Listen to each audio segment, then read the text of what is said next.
Hello. जी ma'am, मैं रत्नेश पाल फर्रुखाबाद से। मेरी जो कविताएं हैं वो सारी जो सच्चाई पे आधारित है वही है।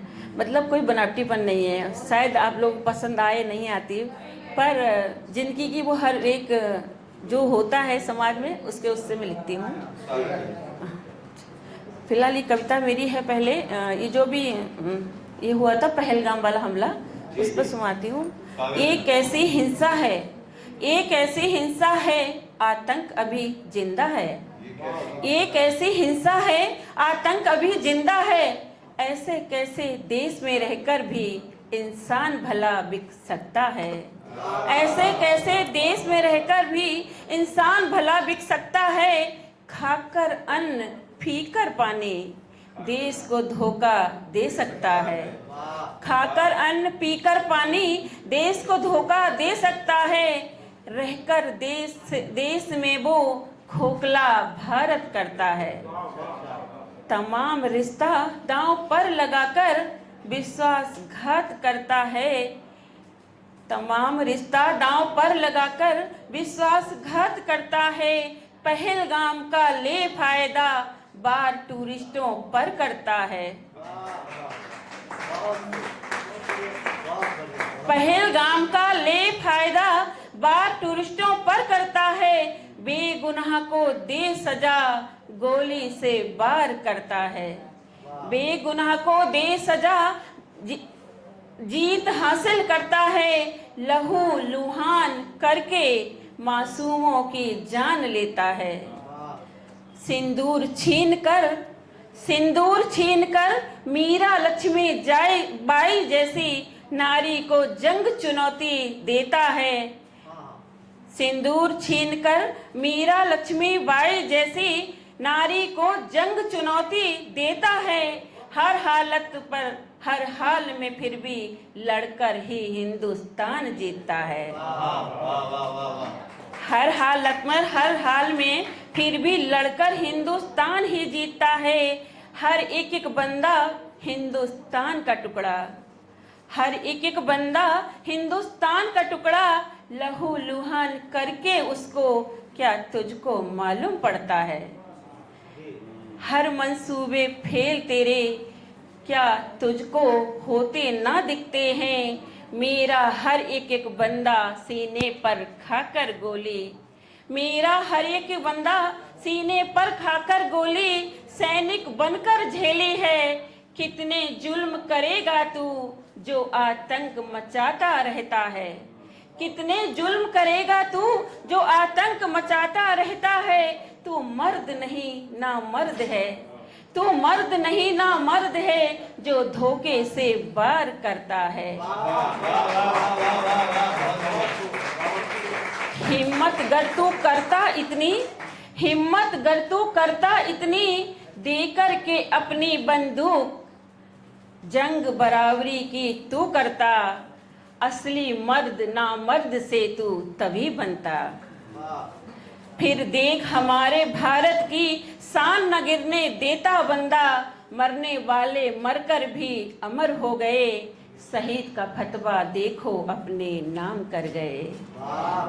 रोते बिलखते परिजन को देखो हम सांत्वना देते हैं। रोते बिलखते परिजन को देखो हम सांत्वना देते हैं। हिम्मत ना वो हारेंगे ऐसा वादा देते हैं, ऐसा वादा देते हैं। एक मेरी कविता है जो कोलकाता कांड पे हुआ। आपकी इजाज़त हो तो मैं सुनाऊं?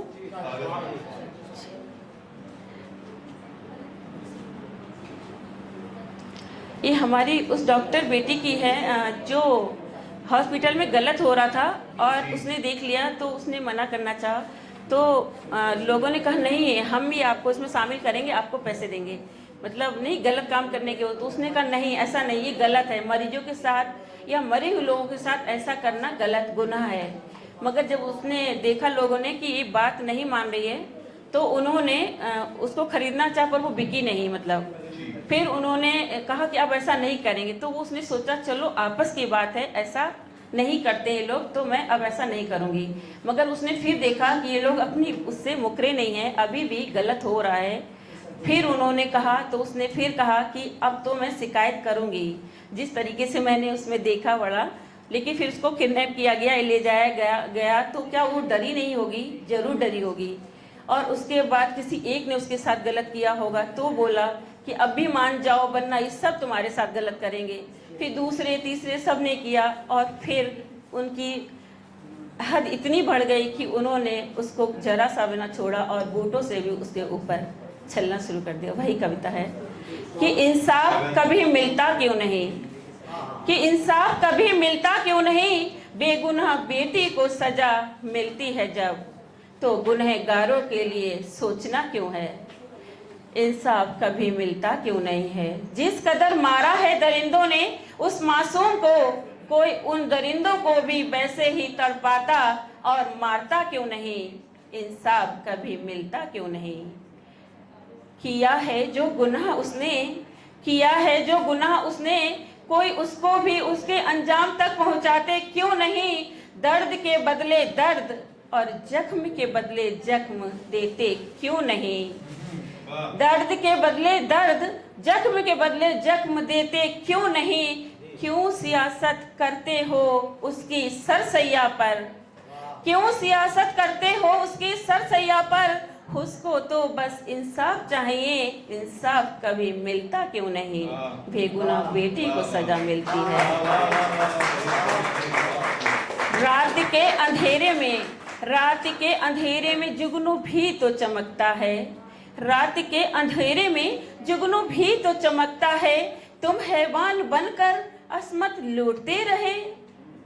रात के अंधेरे में जुगनू भी तो चमकता है। तुम हैवान बनकर अस्मत लूटते क्यों रहे। माना तुम सब हैवान थे, उनमें से तुम कोई एक जुगनू बन नहीं सकते थे क्या। माना तुम सब हैवान थे, उनमें से तुम कोई एक जुगनू बन नहीं सकते थे क्या। दर्द से जो चीखती रही तुम अस्मत लूटते रहे।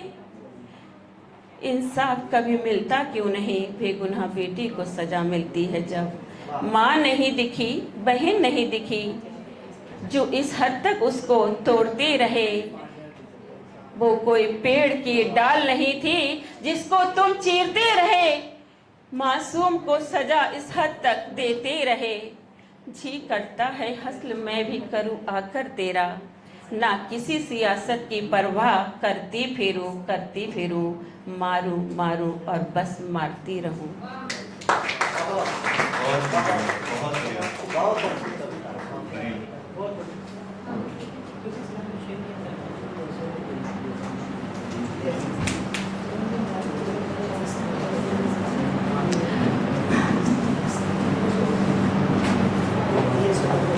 ये मेरी कविता है। जो पति शराब पीकर आते हैं और उनकी पत्नियां जो सभ्य सुशील अच्छे घराने से होती हैं, और अच्छे घराने का मतलब बहुत पैसे वाला है उससे नहीं होता है। ये उससे होता है कि इंसान हर जगह लागू होती है और इंसान की मानसिकता पे लागू होती है। लेकिन ये कविता हमारे ऊपर बिल्कुल लागू नहीं होती है। ये कविता मैं उन लोगों की लिखी है जो मैंने हकीकत आंखों देखी है कि शराब से कैसे घर तबाह होते हैं और उनकी पत्नियों का हाल क्या होता है। मैं शराब नहीं घूंट पीती हूँ, मैं शराब नहीं घूंट पीती हूँ। दुनिया में हूँ पर फिर भी मजबूर रहती हूँ। मैं शराब नहीं घूंट पीती हूँ। जीवन मिला है पर फिर भी जिंदगी से दूर रहती हूँ। ताना सुनाने वालों का लगा रहता है तांता और मैं सुनती रहती हूँ। खोकर कुछ पल के लिए अपना अस्तित्व पति कहे गर बद चलन, तो परिवार रिश्तेदार ही क्या सारी दुनिया समाज कहता है। मैं शराब तो नहीं यही सब के सब घूंट पीती हूँ। मजबूर हूँ फिर भी ना किसी से अपनी मजबूरी कहती हूँ। मैं शराब तो नहीं यही सब के सब घूंट पीती हूँ। रस्में कस्में निभाई हैं सारी फिर भी इससे वंचित रहती हूँ। मैं शराब तो नहीं यही सब के सब घूंट पीती हूँ। बस मैं यही सब अपनी कविता समाप्त करती हूँ। बस एक आखिरी कविता के साथ आपकी इजाज़त हो तो। ये है हमारी कि जो गलत होता है वो गलत होता है, चाहे वो लड़की हो या पुरुष हो।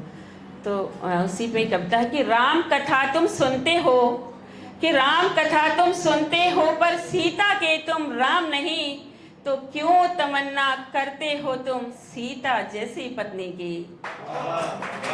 कि राम कथा तुम सुनते हो पर सीता के तुम राम नहीं, तो क्यों तमन्ना करते हो तुम सीता जैसी पत्नी की। जब बन सकते हो राम नहीं, जब बन सकते हो राम नहीं। कलयुगी काम करते हो तुम खुद, फिर कलयुग की बातें क्यों। कलयुग से क्या होता है जब तुम खुद ही कलयुगी बन गए हो। राम कथा तुम सुनते हो पर सीता के तुम राम नहीं।